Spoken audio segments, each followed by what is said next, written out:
Daily Boost Devotion.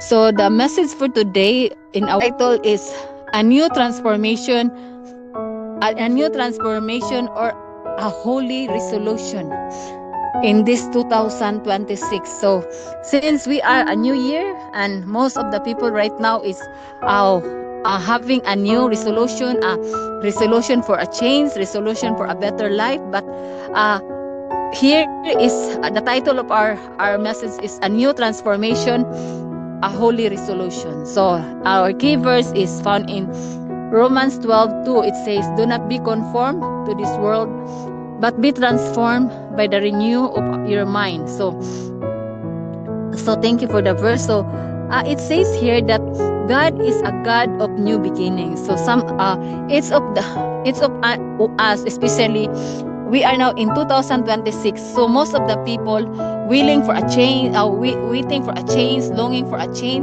and waiting to be renewed. So God is a God. Number one, God is a God of a new beginning. So transformation begins when we recognize that God is specialized in making all. So God is specialized each one of us. He is the creator. He is the architect of God is the architect to each and everyone. So He is the creator.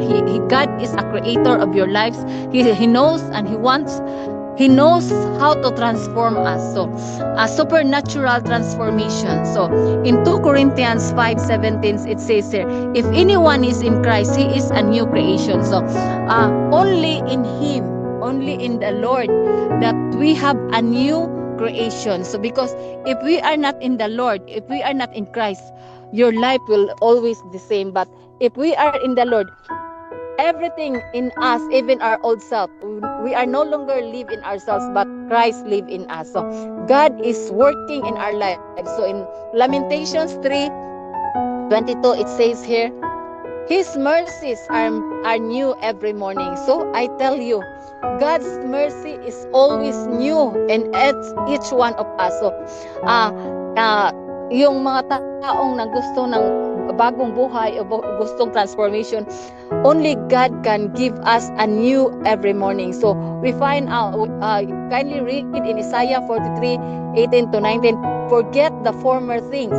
So see, I am doing a new thing. So imagine, we forget to our old self, and God will do in our new self right now. So He will do greater things in your lives and in our lives. So your past does not define your future. I tell you, in Ezekiel 36:26, I will give you a new heart and put a new spirit within you.